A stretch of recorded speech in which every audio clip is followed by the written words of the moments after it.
Hello students, this is Vipasha Garg. आज lecture है हमारा history of modern western art, code 402। हम बात कर रहे थे आर्टिस्ट पाब्लो पिकासो जी के बारे में। इसमें आपका टॉपिक नेक्स्ट जो टॉपिक है वो कैरियर है। अर्ली लाइफ आपका हो चुका है। अपने पिता के अधीन पिकासो का प्रशिक्षण 1890 से पहले शुरू हुआ था। मतलब अपने पिता के उसमें ही इन्होंने जो इनका प्रशिक्षण हुआ था एजुकेशन का, वो 1890 से पहले शुरू हुआ था। उनकी प्रगति को बार्सिलोना में म्यूज़ो पिकासो द्वारा आयोजित शुरुआती कार्यों के संग्रह में पाया जा सकता है। मतलब उनकी प्रगति के लिए जो बार्सिलोना में म्यूज़ पिकासो द्वारा जो आयोजित हुआ था शुरुआती कार्यों के संग्रह में इनके पाया जा सकता है। 1893 के दौरान उनके शुरुआती काम की किशोर गुणवत्ता गिर गई। 1893 के दौरान ही इनका जो शुरुआती काम था उसकी किशोर गुणवत्ता गिर गई थी और 1894 तक एक चित्रकार के रूप में उनका कैरियर शुरू हो सकता था। मतलब 89 के 4 तक ही इनके चित्रकार के रूप में इनका जो कैरियर है वो शुरू हो सकता था। 1890 के दशक के मध्य में अकादमिक यथार्थवाद स्पष्ट रूप से द फर्स्ट कम्युनियन 1896 की है ये इनकी में प्रदर्शित हुआ। मतलब 1890 के दशक की बात है ये, मध्य की। अकादमी यथार्थवाद स्पष्ट रूप से द फर्स्ट कम्युनियन ये इनकी पेंटिंग है, ये 1896 की है, उसमें ये प्रदर्शित हुआ जो इनकी बड़ी रचना है। ठीक है, इसको आप बाकी नेट पे देख सकते हो ये कौन सी वाली पेंटिंग है, तो इनकी ये बड़ी रचना है। उसी वर्ष 14 वर्ष की आयु में उन्होंने आंटी पीपा के पोर्ट्रेट को एक जोरदार और नाटकीय चित्रित किया, है ना। उसी वर्ष की बात है, 14 वर्ष की आयु में इन्होंने आंटी पीपा के पोर्ट्रेट को एक जोरदार और नाटकीय चित्रित किया, जिसे जुआन एडुआर्डो सर्कुलेट ने स्पेनिश चित्रकला के पूरे इतिहास में सबसे बड़ा संदेह के बिना कहा है ना।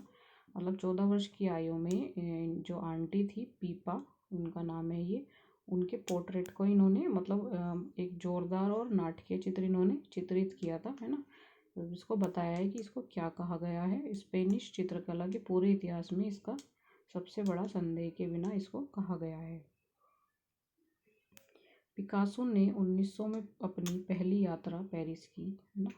इन्होंने इनकी जो पहली यात्रा थी वो 1900 में की थी, पेरिस की।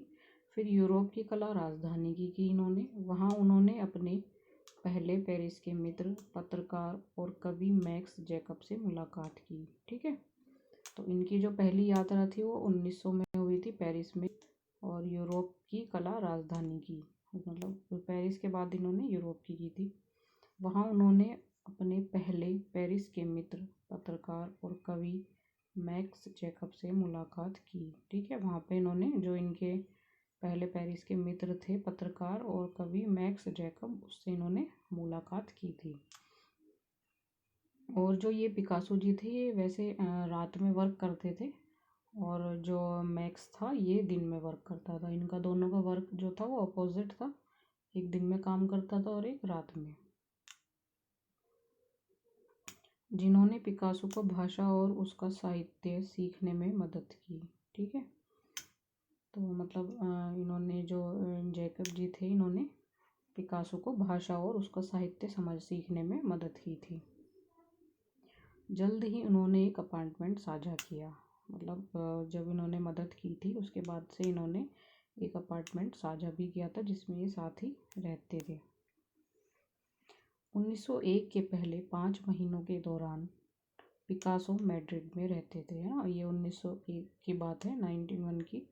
उससे पहले 5 महीने के दौरान ये पिकासो मैड्रिड में रहते थे। जगह का नाम है मैड्रिड, जहां उन्होंने और उनके अराजकतावादी मित्र फ्रांसिस्को डी असीस सोलर ने पत्रिका एंटीजुआन यानी यंग आर्ट की स्थापना की, है ना।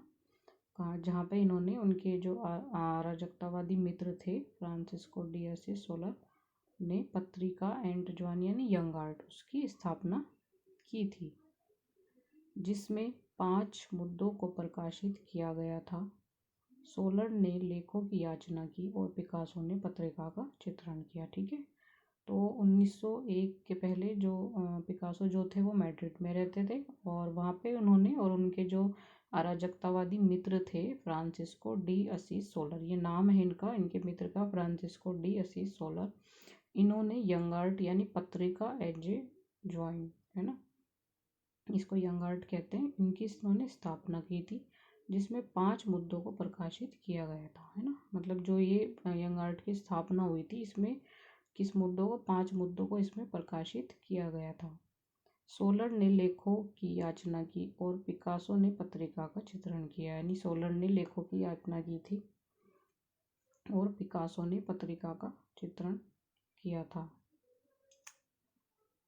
जिसमें ज़्यादातर गरीबों के राज्य के साथ सहानुभूति दिखाने और उनके प्रति संवेदना व्यक्त करने में योगदान दिया, ठीक है।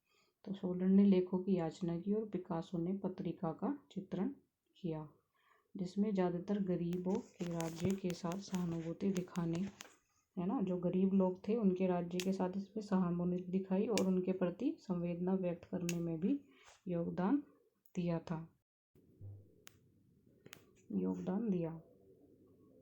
पहला अंक 31 मार्च 1901 को प्रकाशित हुआ। जो इनका पहला अंक था वो 31 मार्च 1901 को प्रकाशित हुआ था।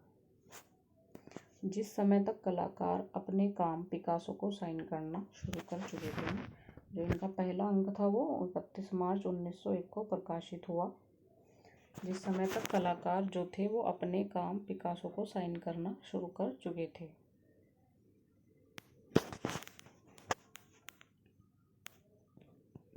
(1998) से उन्होंने पाब्लो रुइस पिकासो के रूप में अपने कामों पर हस्ताक्षर किए। जैसे वर्क पे सिग्नेचर करते हैं तो 1898 से इन्होंने जो ने अपने कामों पर हस्ताक्षर किए थे वो किस नाम से किए थे? पाब्लो रुइस पिकासो के रूप में, ठीक है।